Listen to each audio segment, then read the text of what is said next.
여러분 안녕하십니까? 오늘 또 하나님 주시는 은혜와 평강 가운데 행복하고 건강하시기를 바랍니다. 오늘은 성경에서 배우는 하나님의 지혜 세 번째 시간인데요. 시편 23편에 있는 말씀을 중심으로 이제부터 영원까지라는 제목을 가지고 함께 이 시편 23편에 있는 말씀을 읽어가면서 또 묵상하면서 은혜를 나누도록 그렇게 하겠습니다. 시편 23편은 다윗이 인생의 노년에 쓴 시로 이렇게 알려져 있지요. 다윗은 70년을 살았는데요. 30세에 왕이 되어서 40년간을 왕의 어떤 그 역할을 했습니다. 그러니까 이제 30세에 브엘세바에서 유다 지파의 왕이 되었고, 그리고 이제 한 7년 정도 지나서 그래서 이제 온 이스라엘을 다스리는 그런 왕이 되었죠. 예루살렘에서 살면서 그런 평생 하나님의 성전을 짓고 싶은 그런 소원이 있었지만 하나님께서 그 소원은 들어주시지 않았어요. 그러나 다윗에 대해서 하나님께서는 평가를 하실 때 뭐라고 말씀하셨어요? 다윗은 내 마음에 합한 사람이라 내 뜻을 다 이루게 하리라 라고 말씀을 하실 정도로 다윗은 늘 하나님과 함께 동행하는 인생을 살았던 사람입니다. 그 다윗이 나이가 70이 다 되어갈 때, 노년이 되었을 때요, 그때 이 다윗은 자기가 살아왔던 전 생애에서 주어졌던 하나님의 은혜에 대한 그 고백을 이 시편 23편에 담아서 오늘 우리에까지 이렇게 전해주고 있는 것이거든요. 그래서 저는 이 시편 23편은 마치 불교의 어떤 그런 반야심경과 같이 우리 기독교에 있어서는요, 가장 귀한 그러한 말씀으로 우리가 늘 평소에 읽고 또 듣고 새기면서 이 말씀대로 살면 참 좋겠다, 그런 생각을 하게 됩니다. 왜냐하면요, 이 시편 23편에 있는 그 말씀 속에서 하나님을 칭하는 여호와는 나의 목자 이렇게 말씀하는 것처럼 하나님을 칭하는 그 단어가요, 그분 혹은 당신 이러한 것까지를 포함을 하면 12번이 나오고 있고요. 그분이 나에게 베푸르신 은혜라고 하는 그런 의미에서 나라고는 그러한 단어는 우리말 성경에는 다 번역이 되어 있지 않지만 원문에 있는 그러한 말씀까지를 전부 찾아보면 17번이 그렇게 나와 있는 것을 볼 수가 있어요. 하나님께서 내 인생 가운데 베푸르신 그 은혜에 대한 것들을 여호와는 나의 목자라고 고백을 하면서 그 뒤에 다시 12가지로 그걸 정리해서 우리의 어떤 신앙생활, 우리의 살아가는 모든 삶에 주어지는 하나님의 은혜가 무엇인지를 오늘 내가 살아가는 이 삶에서부터 영혼까지 그렇게 고백하고 그렇게 다짐하고 또 소원하는 그 모습들을 우리가 볼 수 있거든요. 그래서 오늘은요, 이 개역개정에 있는 그 말씀뿐만 아니라 ESV, 그 English Standard Version이라고 하는 영어 성경에 있는 그 본문에 있는 말씀들을 다른 킹제임스 버전이나 혹은 뭐 NIV나 뭐 공동번역이나 여러 가지 어떤 그러한 그 번역본들을 조금씩 같이 비교해서 보면서 하나님의 은혜를 함께 나누도록 그렇게 하겠습니다. 이 시편 23편은 맨 처음에 시작을 할 때요, 여호와는 나의 목자 이렇게 시작을 하지요. The Lord is my shepherd라고는 그런 말씀인데요. 여기에서도 우리는 다윗의 그 깊고 깊은 신앙을 알 수가 있습니다. 나라고 하는 것이 먼저 나오지를 않지요. 여호와라고 하는 나의 주님이라고 하는 그 고백이 먼저 나오고 있는 것을 볼 수가 있어요. 신앙은 그런 것이죠. 신앙은 항상 하나님이 먼저이어야 됩니다. 그래서 여호와라는 그러한 이름, 하나님의 이름을 직접 부르지 않기 때문에, 그래서 The Lord is my shepherd라고는 그러한 단어를 써서 여호와는 나의 목자 이렇게 말씀하고 있는데요. 여호와라고는 이 이름은 이스라엘 백성들에게 있어서는요, 오직 하나님, 성경에서 고백하는 그 하나님만이 우리의 주님이시다라는 그 고백이 있는 거지요. 다윗이 살던 그러한 시대만 하더라도요, 많은 신들이 있었지 않습니까? 바알이라든지 뭐 아스타롯 혹은 그 아세라, 다곤 뭐 여러 그런 신들이 있었잖아요. 몰렉이라는 그런 신도 있고요. 근데 주변에는 모든 그런 우상 신들이 아니라 나는 우리 선조들이 고대로부터 지금까지 고백해왔던 또 믿었던 의지했던 창조주신 하나님, 창세기 출애굽기 3장 14절에 있는 말씀 보면 모세가 하나님 앞에 이름을 불었을 때 에흐의 I am who I am that I am 뭐 이런 식으로 번역이 되어 있는 그 본문인데 야훼 여호와라고 번역이 되어 있는 나는 스스로 있는 자다라고 말씀을 하심으로 해서 모든 만물들을 창조하신 창조주 하나님이시면서 영원히 살아계신 그 하나님이신 것을 우리에게 보여주는 그 하나님, 우리의 삶의 날마다 동행하시고 우리의 삶의 날마다 함께 하시는 그 하나님이라고 하는 것들을 먼저 고백하고 있어요. 오직 여호와 하나님만이 나의 주님이시다라고 하는 그 고백이거든요. 근데 그 주님이 내 인생의 목자가 되어준다는 것이죠. 목자라고 하는 것을 전제를 할 때는요, 이것은 나는 양이다 라고 하는 것이잖아요. 양이라고 하는 것은 그 속성상 여러 가지 어떤 그런 특징들이 있는데 몇 가지를 살펴보면 양은요, 어떤 그런 그 눈이 좋지를 않아서요, 보통 걸어갈 때도 자기 앞에 있는 양의 발뒤꿈치 정도만 보일 정도로 우리 시력이 약하다고 그러죠. 근데 호기심이 많아가지고 이것저것을 막 뛰어다니고 그러기 때문에 어떤 때는요, 낭떠러지게 있는 그러한 양들도 있고, 또 뭐 어떤 때는요, 가시덤불 가운데 있는 그러한 양들도 있고, 어떤 때는 뭐 늑대라든지 사자라든지 이런 것들 때 잡아먹히는 양들도 있고 그러지 않습니까? 그 연약함, 그리고 양은 발이 작기 때문에 빨리 뛰지도 못해요. 늘 걸어 다녀야 되는 그런 신세고요. 양은 그 양털이라고 하는 것이 그것을 적당한 때 깎아주지 않으면 그것 때문에 오히려 죽을 수도 있는 그런 아주 연약한 존재입니다. 소심하기도 하고 또 어떤 연약하기도 하고 그러한 존재인데, 그런데 자기 자신 이스라엘의 왕이 되어서 그 역사 속에서 이스라엘의 가장 넓은 땅을 차지할 정도로 그렇게 용맹스럽고 뛰어난 지략가였던 그 다윗, 하나님이 신 그러한 지혜로 충만했던 그 다윗, 건강하기도 했던 그 다윗이 내 인생을 돌아보니 내게 있어서 나는 양 같은 존재이고 하나님은 내 인생의 목자가 되어 주셔서 하나님 아니면 나는 살 수 없는 그러한 존재입니다 라고 하는 것들을 고백하고 있는 거예요. 여러분, 우리의 신앙이라고 하는 것이 뭐냐라고 생각을 할 때 내 인생의 강함을 자랑하는 것이 신앙이 아니라 내 인생의 모든 연약함에도 불구하고 하나님이 나와 함께 하셔서 내 인생에 이와 같은 은혜를 베풀어 주신다라고 하는 것들을 마음으로 믿고 입으로 시인하면서 늘 주님과 함께 동행할 수 있는 그 인생의 모습이라고 하는 것이 그 신앙이다라고 하는 것을 여호와는 나의 목자라고 하는 그 고백을 통해서 말씀하고 있습니다. 그 다음에 쭉 나와지는 것이요, 12가지 하나님이 주신 그런 은혜와 축복이라고 하는 건데요.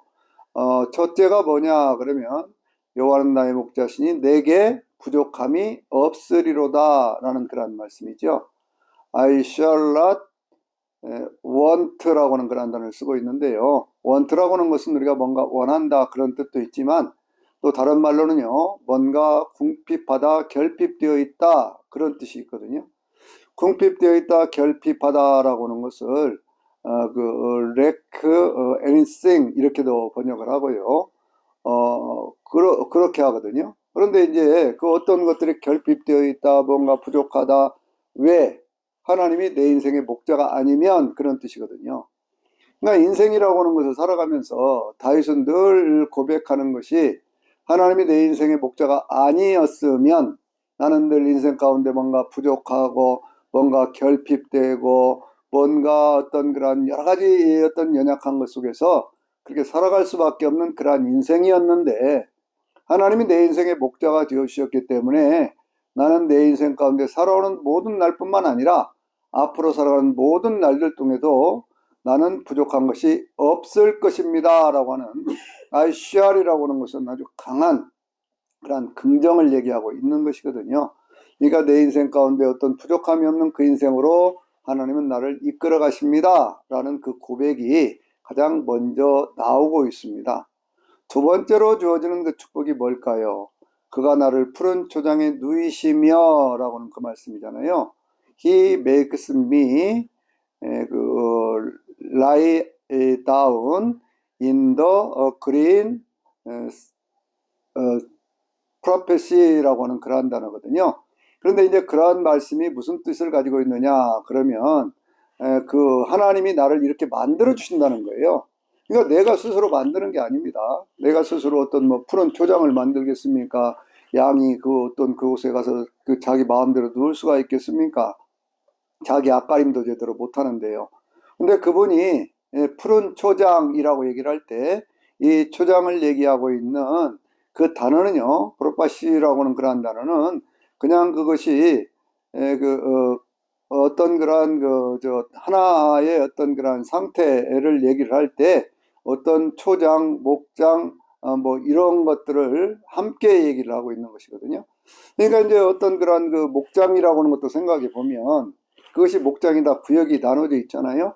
구역이 나눠져 있을 때 그 구역 가운데 나를 위해서 준비해 주신 그 목장, 바로 그곳에 하나님은 나와 함께 하시는 하나님, 나를 그곳으로 인도하셔서 나를 쉬게 하시는 하나님이라고 하는 것을 말씀하고 있습니다.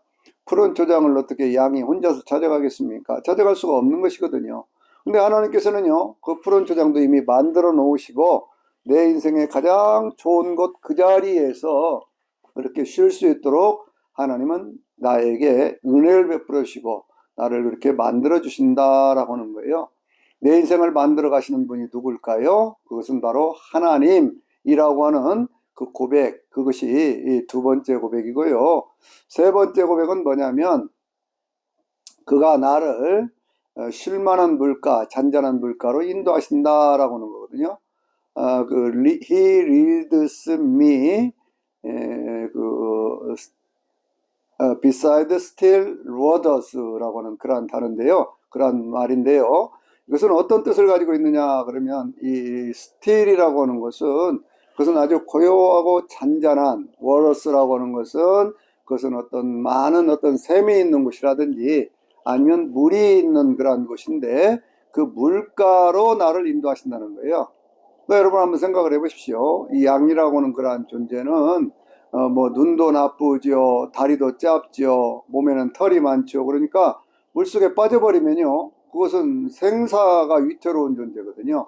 근데 목자는 그러한 모든 양의 형편을 생각을 해서 잔잔하면서도 그 안에 뭐 들어간다고 하더라도 빠지지 않을 정도, 그러면서도 충분히 먹을 수 있는 그러한 물이 있는 곳, 바로 그 물가, 물속으로가 아니라 그 물가로 인도하신다라는 거예요.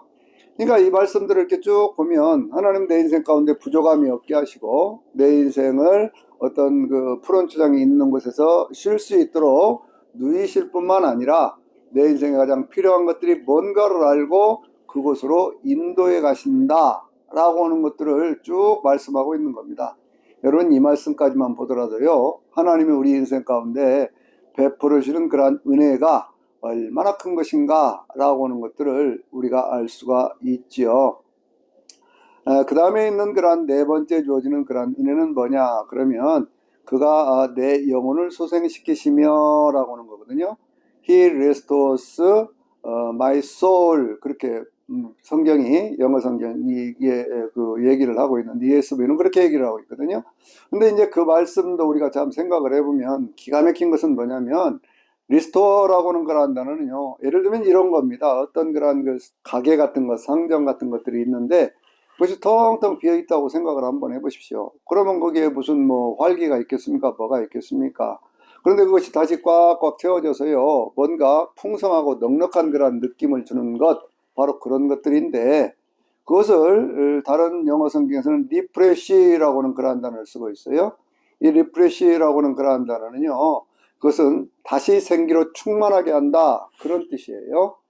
이 리프레시라고 하는 그러한 단어는 부활을 뜻하는 리셀렉션이라든지 혹은 리제너레이션이라고 하는 그러한 단어하고도 같이 쓰여지는 그러한 것인데 그것이 어디에 적용이 된다고요? 내 영혼에 그것이 적용되는 것이다 그 말씀이죠. 우리가 영혼의 상태를 살펴보면 어떤 때는요, 우리의 삶에 있어서 참 뭔가 꽉 눌려 있고 뭔가 어둡고 막 그럴 때가 많이 있지 않습니까? 그런데 그럴 때 하나님께서 나에게 주의 성령의 충만함, 생기를 불어넣어 주셔서 내 영혼이 다시 힘을 얻고 그렇게 살아갈 수 있도록 그렇게 만들어 주신다는 거예요.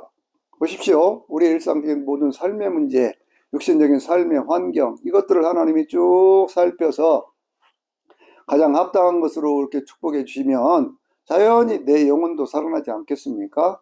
그러니까 이 성경이 말씀하고 있는 그 깊은 진리를 우리가 알아야 됩니다. 살아가는 모든 삶에 늘 궁핍함에 시달리지 말고 늘 뭔가 부족하다는 그런 의식 속에 살지 말고 하나님이 내 인생의 목자가 되어주시면 나는 부족한 것이 없을 뿐만 아니라 하나님은 내 인생을 푸른 초장에도 누우면서 안식하게 하시고 또 갈증이 나는 그 인생 가운데 먹을 물이 있는 곳으로 안전한 곳으로 그렇게 인도해 주셔서 내 인생을 충분히 쉬게 만들어 주시는 거거든요. 그러면 자연히 어떻게 되겠어요? 내 영혼이 살아나게 되겠죠. 내 영혼이 살아난 그 은혜 속에서 이렇게 얘기를 합니다. 내 영혼을 소생시키시며 자기 이름을 위하여 그 의의 길로 인도하시는도다 이렇게 말씀하고 있잖아요. 그런데 이 말씀도 아주 참 기가 막힌 그러한 말씀은 뭐냐면 he leads me in paths of righteousness in his name for his name sake 뭐 이렇게 얘기를 하거든요. 이게 무슨 얘기냐 그러면 for his name sake라고 하는 것은 그의 이름을 위하여라고 하는 것인데 그게 이제 그 우리말 성경이라든지 이런 것은 발견하지 못하는 것이 있어요. 그것이 뭐냐면 의의 길 얘기를 할 때 그 의의 길이라고 하는 것을 패스라고 하는 그런 단어를 쓰고 있는 패스 오브 라이처스니스라고 하는 그런 단어를 쓰고 있는데요.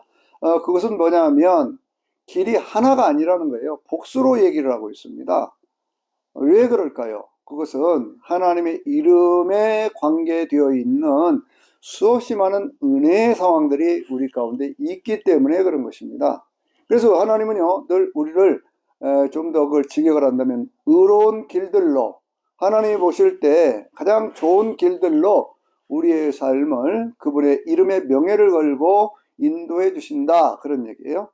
그래서 여호와라고는 어떤 그러한 이름이 결합된 그러한 말씀들을 성경에 찾아보면은요, 가장 먼저 나오는 것이 창세기 22장 16절에 나오는 여호와 이레라고 하는 말씀 아닙니까? 여호와 이레라고 하는 그러한 말씀은요, 누굽니까? 아브라함이 그 이삭을 하나님 앞에 제물로 드리려고 이렇게 갔을 때 그때 이삭이 물어봅니다. 아버지, 불도 있고 또 이렇게 칼도 있고 다 있는데 번제할 어린 양은 어디에 있습니까? 라고 물었을 때 아브라함이 하나님께서 친히 그 산에서 예비하여 주시리라 라고 하는 말씀이에요. 과연 그곳에 갔더니 번제할 수 있는 그런 어린 양이 있어서 그 양을 잡아서 하나님 앞에 제사를 드리는 그 모습을 우리가 보지 않습니까? 바로 그런 것처럼 하나님은 이미 예비하시고 준비하시는 하나님이시다 하는 거예요. 준비라고 하는 것은 미리 하는 것 아닙니까? 그러니까 항상 우리의 삶에 있어서 하나님은 여호와 이레로 준비하시는 하나님. 그래서 우리는 여전히 부족함이 없으리로다 라는 고백을 할 수가 있는 것이죠. 두 번째는 어디에 있냐면요. 그 출애굽기 15장 26절에 있는 말씀을 보면은요. 거기에 여호와 라파라는 그런 말씀이 있죠.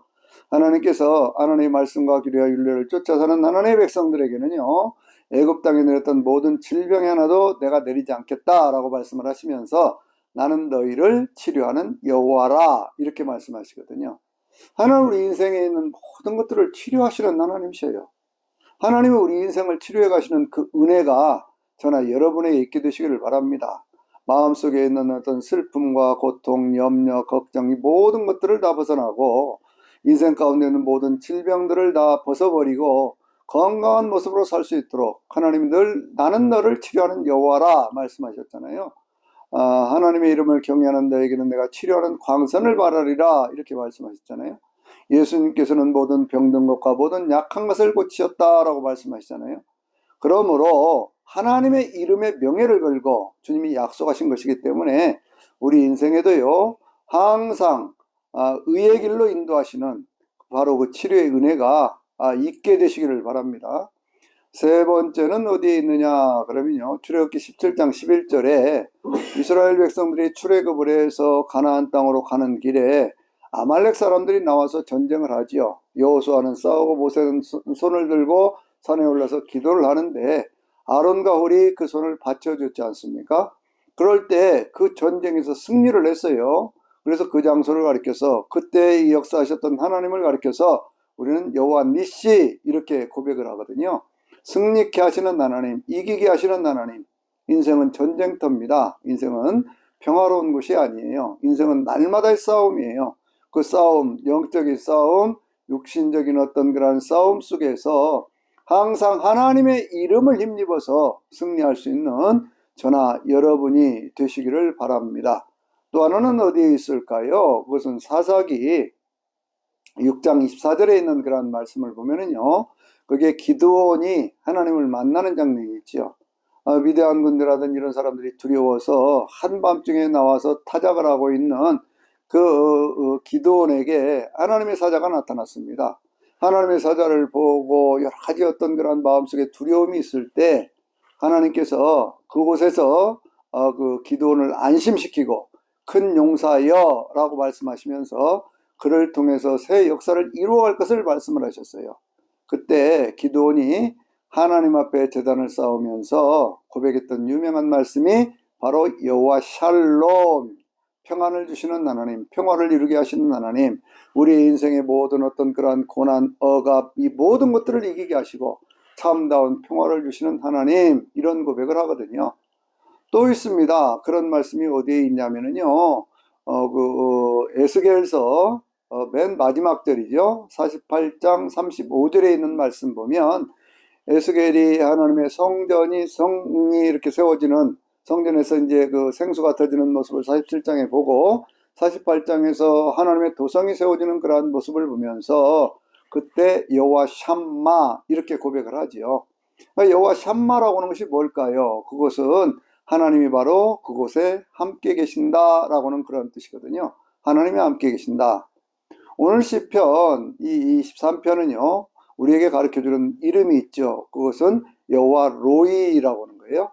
여호와는 나의 목자라고 하는 것이죠.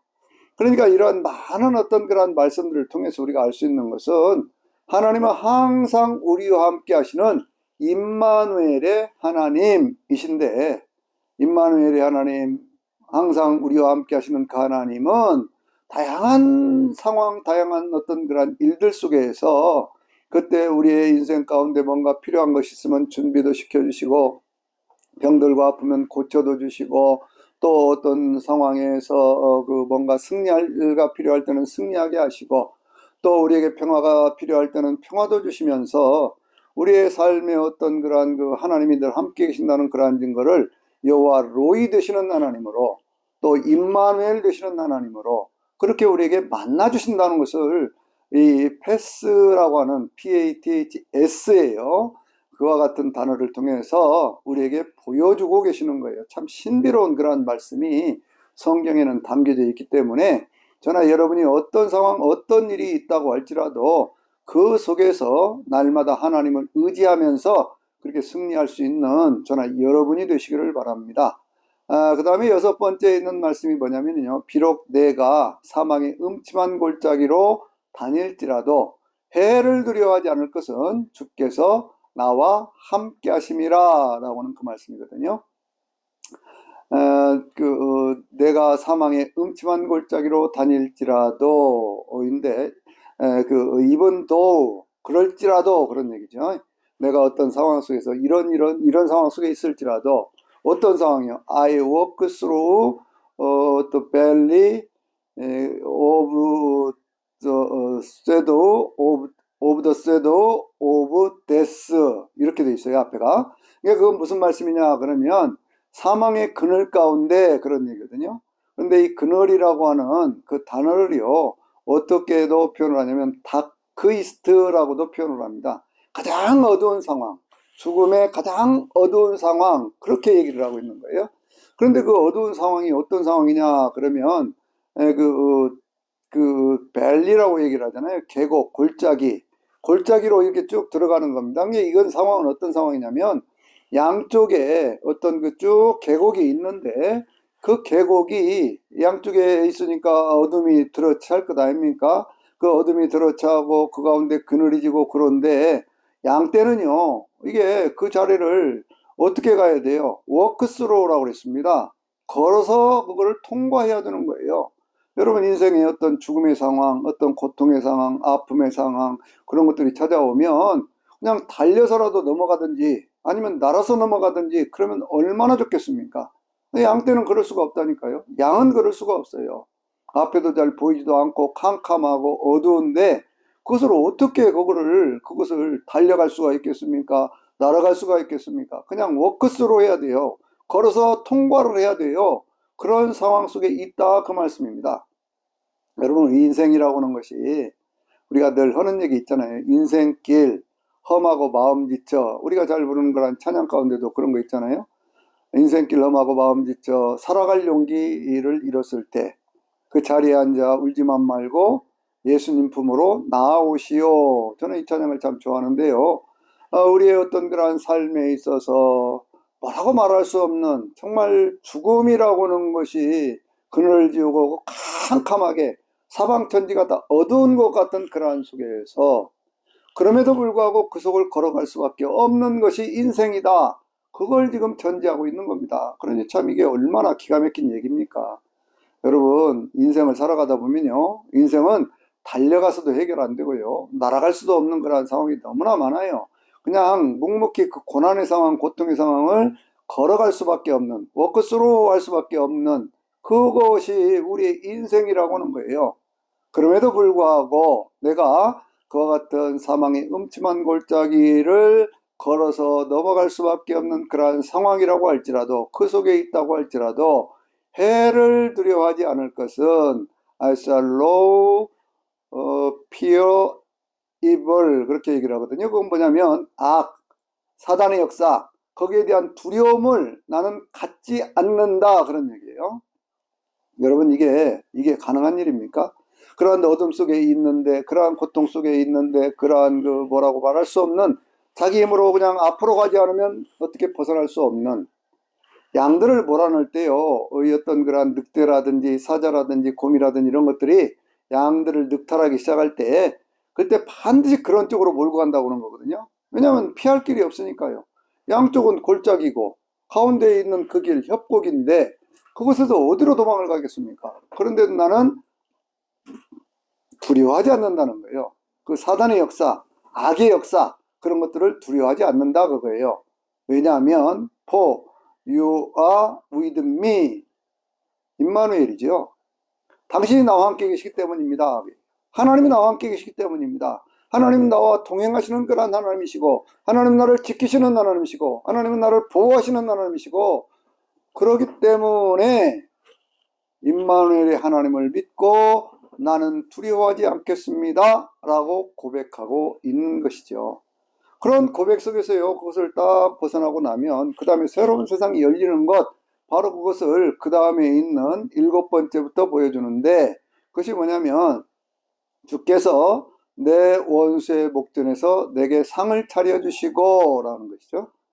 He prepare a table before me, 이렇게 얘기를 합니다. 그리고 and presents in my enemies, 이렇게 얘기를 하거든요. 이건 무슨 얘기일까요? 그것은 바로 그 하나님의 그 어떤 그런 역사라고 하는 것이, 하나님의 역사라고 하는 것이 어떤 내 앞에 그와 같은 모든 상황들을 지금 넘어가는 거예요. 골짜기를 넘어간 겁니다. 하나님이 나와 함께 하심을 믿고 넘어왔어요. 그랬더니 하나님께서 내 인생의 앞에 상을 차려주셨다. 잔치상을 베풀어 주셨다. 잘 이겼다 라는 거죠. 우리가 그래서 신앙생활의 맨 마지막에 하나님께서 우리에게 베풀으시는 그러한 잔치를 어린 양의 혼인잔치라고 얘기를 하지 않습니까? 그 요한계시록 19장을 보면요, 어린 양의 혼인잔치가 있어요. 혼인잔치가 성도들에게 밝고 빛나는 세마포옷을 입도록 허락되었으니, 그 아내에게 허락되었으니 이는 성도들의 옳은 행실이더라, 그렇게 말씀하고 있거든요. 그러니까 성도가 성도로서 하나님들 나와 함께 하십니다 하는 것을 믿고, 어둠이 짙게 깔려있는, 죽음의 어둠이 가장 깊게 깔려있는 그러한 상황 속에도 포기하지 않고, 하나님은 지금 이 상황에도 나와 함께 계십니다, 하나님은 나를 지키십니다, 하나님은 나를 보호하십니다, 이렇게 믿고 사는 그 사람들, 그리고 그 상황을 이겨내는 사람들, 그러한 사람들에게 하나님은 상을 차려주시는데요, 그 상을 어디에서? 내 앞에서 그렇게 차려주실 뿐만 아니라 원수들이 둘러 진치고 있는 그 상황 속에서라고 해요. 그 모든 것들이 없어진 게 아닙니다.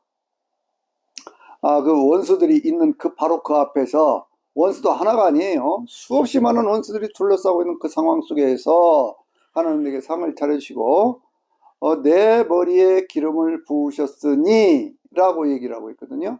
내 머리에 기름을 부으셨다라고 하는 것이 어떤 뜻을 가지고 있을까요? 그게 8번째인데요. 그것은 He anointed my head with oil, 이렇게 말씀하고 있어요. 기름을 내 머리에 부으셨다는 거예요.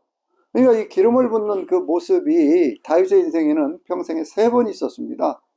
한 번은 언제냐 그러면, 사울이 하나님의 뜻을 어기고 떠났을 때 사무엘이 그를 찾아와서요, 한 6, 7세쯤 되었을까요? 그럴 때 찾아와 가지고 그때 기름을 부어서 이제 사울을 대체할, 이스라엘을 통치할 그런 왕으로서의 길을 가게 될 것이다 라고는 그것을 보여주었습니다. 새로운 인생을 시작할 수 있는 그러한 때에 기름 부음이 있었어요. 또 한 번은 언제냐 그러면, 남쪽 유다 지파의 왕이 되었을 때에 그때 그 이스라엘의 장로들이 와서 그에게 기름을 부었습니다. 그래서 왕이 되었어요. 왕이 될 것이다, 왕이 되었다. 그 다음에 마지막 3번째가 언제냐 그러면, 그가 통일왕국의 왕이 되었을 때 온 이스라엘이 모여서 온 이스라엘의 왕이십니다 라고 기름을 부었던 그 경험이 있거든요. 그런데 어떤 그가 그런 경험 속에서 그가 가지고 있던 그 모든 것들은 뭐냐 그러면, 하나님께서 내 인생에 기름을 부어주실 때, 내 인생에 내 머리에 기름을 부어주실 때에, 그러한 때에 나는 내 인생이 바꿔졌습니다, 그 얘기예요. 여러분, 그래서 우리가 성령의 충만함이라고 하는 것은 날마다 우리가 그것을 유지하고, 그리고 그 성령의 어떤 그러한 은혜와 은사가 나타날 수 있도록 그렇게 해야 돼요. 하나님께서 내 인생에 기름을 부어주셨습니다, 내 머리에 기름을 부어주셨습니다 라고 하는 그 다음에 나오는 10번째 고백이 뭐냐 그러면, 내 잔이 넘치나이다, My cup overflow 라고 하는 거거든요. 내 잔이 넘친다는 거예요. 내가 갖고 있는 이 잔, 내 인생이라고 하는 것이 정말 뭐라고 말할 수 없는 그 하나님의 그 은혜 가운데 환희에 가득 찬, 기쁨으로 가득 찬 모든 것들이 넉넉하고 풍성하고 어떤 그와 같은 삶을 살도록 하나님은 내 잔이 넘치도록 그렇게 만들어 주셨습니다. 무엇 때문에? 내가 하나님을 믿는 그 믿음을 지키고 사망의 음침한 골짜기를 지날 때에도 하나님 나와 함께 하심을 믿고 믿음으로 승리했더니, 하나님은 원수들이 있는 곳에서 내게 상을 차려주실 뿐만 아니라, 그리고 하나님께서 내 인생의 머리에 기름을 부어주시고, 그리고 내 인생이 전체적으로 막 차고 넘쳐날 수 있도록, 계속 부으니까 차고 넘쳐나는 것 아닙니까? 오버플로우라고 하는 것은요, 그것은 계속 차고 넘쳐나는 겁니다. 한 번 차고 넘치는 것이 아니라. 그래서 우리는 성령 충만히, 성령의 감동 안에서 날마다 주님과 함께 동행할 수 있는, 새로운 세상을 보고 새로운 비전을 말할 수 있는 그와 같은 사람들이 되어져야 되는 거예요. 성령의 감동은요, 요한 사도가 늘 얘기를 하지만, 성령의 감동을 받으면서요, 그는 환경을 넘어서서 새로운 비전을 우리에게 제시해 주었어요. 인생을 살아가는 데 있어서 어떤 사람들을 만났을 때에 그 사람이 무슨 말을 하는가 하는 것을 보면요, 그 사람이 정말 성령의 사람인가 아닌가를 알 수 있는 것은, 그 사람이 날마다 어떤 비전을 얘기하고 있는가, 그것은 성령에 충만한 사람이에요. 성령의 감동 가운데 사는 사람입니다. 그런데 어떤 사람들은 보면은요, 세상적인 거, 육신적인 거, 물질적인 것만 사로잡혀갖고 사는 사람들이 있어요. 그런 사람들은요, 성령 안에서 온전히 산다고 볼 수가 없습니다. 오버플로우가 되지 않기 때문에 자기가 가진 것을 움켜잡아야 산다고 생각하는 사람들이에요. 그래서 11번째, 12번째를 보면은요, 정말 기가 막힌 그런 말씀들이 있죠. 내 평생에 주의 선하심과 인자심이 정녕 나를 따르리니, 이게 11번째거든요. surely라는 단어에서부터 시작을 해요. 확신한다는 거예요. 나는 이걸 분명히 확신한다는 거예요. 뭘? goodness and mercy shall follow me, 이렇게 얘기를 하고 있습니다. 이게 무슨 얘기일까요? goodness라고 하는 것은요, 이것은 하나님의 어떤 선하심이에요. mercy라고 하는 것은 자비로움입니다. 이 mercy라고 하는 것을 다른 성경은 goodwill 이렇게도 번역을 하고 있는데, 하나님은 항상 좋은 뜻 가운데서 가장 좋은 것으로 followme라고 하는 것은 나를 따라오는 것 같지만, 나와 함께 동행하는 것, 내가 살아가는 모든 인생 가운데 하나님의 선하심과 인자심이 정녕 나와 함께 있다. 나와 함께 있다. 그걸 확신한다. 이렇게 고백을 하고 있는 거예요. 여러분, 이러한 믿음의 확신이 저나 여러분에게도 항상 있게 되시기를 바랍니다. 하나님은 늘 나와 함께 하신다. 하나님은 나와 인생 가운데 가장 선한 것으로, 멋이라고 하는 것은 아주 자비로움이잖아요. 따사로운 자비로움입니다. 그러한 따사로운 자비로움으로 평생 동안, 언제 all days in my life라고 얘기해요. 내 평생에 내가 살아가는 모든 날들 동안에, 그 동안에 하나님은 선하심과 인자심으로 나와 함께 하십니다라는 거예요. 그래서 맨 마지막 12번째 고백이 뭘까요? 그것은 내가 여호와의 집에 영원히 살리로다 라는 그 말씀이잖아요. 그 말씀은 뭘까요? I shall dwell in the house of the Lord forever 라는 그런 단어거든요. 그런 말씀이거든요. 그러니까 이것은 무슨 얘기냐 그러면, 나는 dwell이라고 하는 것은 거한다, 거기에 기쁜 마음으로 행복한 마음으로 산다, 그런 뜻이 있어요. 그냥 live가 아니에요. live라고 하는 것은 그냥 살아있는 것, 그런 걸 얘기를 하지만 dwell이라고 하는 걸 한다는요, 기쁨과 즐거움과 행복함이 있는 것, 그걸 살겠다는 거예요. shall, 그렇게 얘기를 하잖아요. 반드시, 확실히 그렇게 하겠다는 거예요. 어디에서? in the house of the Lord, 주님의 집에서, 여호와의 집에서, 하나님의 집에서 언제까지? forever, 영원히 그렇게 살겠다는 겁니다. 그러니까 우리의 삶이라고 하는 것은요, 정말 이 신앙생활의 첫 출발점에서 뭐라고 얘기했으면, 여호와는 나의 목자에 내게 부족함이 없다, 이렇게 고백을 했는데, 그러면서 푸른 초장에 드시고 실만한 물가로 이렇게 인도하시고 내 영혼을 소생시키시고 자기 이름을 위하여 의의 길로 인도해 가시는 그 주님, 내가 비록 사망의 음침한 골짜기에 있을 때가 있어요. 그럴 때랄지라도 내가 해를 두려워하지 않을 것은 주께서 나와 함께 하심이라고 믿는 그 믿음, 바로 그런 믿음 속에서 주님께서는 내 원수의 목전에 내게 상을 베풀어 주시고 내 머리에 기름을 부으시고 그렇게 해서 내 자에 차고 넘치도록 만들어 주시는 그 하나님, 그 하나님, 그 하나님, 그 하나님을 믿는 그러한 믿음, 그 믿음 속에서 하나님이 일평생 선하심과 자비하심으로 나와 함께 하시고 내가 영원히 하나님의 집에 살 수 있도록, 지금부터 영원까지 살 수 있도록 그렇게 해 주시겠다고 하는, 또 그러한 믿음과 다짐과 결심을 실천하며 살겠다고 하는, 바로 그것이 목자 되신 주님을 만나서 그 주님을 섬기면서 사는 거예요. 성경은요, 구약 성경의 이사야 41장 10절을 보면 거기에 어린 양을 안고 계시는 목자의 모습이 보여지고, 예수님께서는 요한복음 10장이라든지 이런 것을 보면요, 예수님께서 선한 목자요 양의 문이 되시는 바로 그분으로 늘 우리 가운데 목자의 모습으로 보여주고 계셔요. 죄에서부터 벗어날 수 있도록 하기 위해서 예수라는 이름의 명예를 걸고, 여호와라는 이름의 명예를 걸고, 임마누엘의 주님이 우리 가운데 죄에서부터 벗어나게 하시고, 고통에서 벗어나게 하시고, 저주에서 벗어나게 하시고, 죽음에서 벗어나게 하여 주셔서 인생 가운데 있는 어떤 평안과 행복과 영원한 생명을 주시는 그 주님이 바로 이 시편 23편을 통해서요, 우리의 전 삶에 대해서 말씀하고 계시는 겁니다. 그래서 다윗은 왕일 때 이 고백을 했다니까요. 어린 시절에 한 게 아니에요.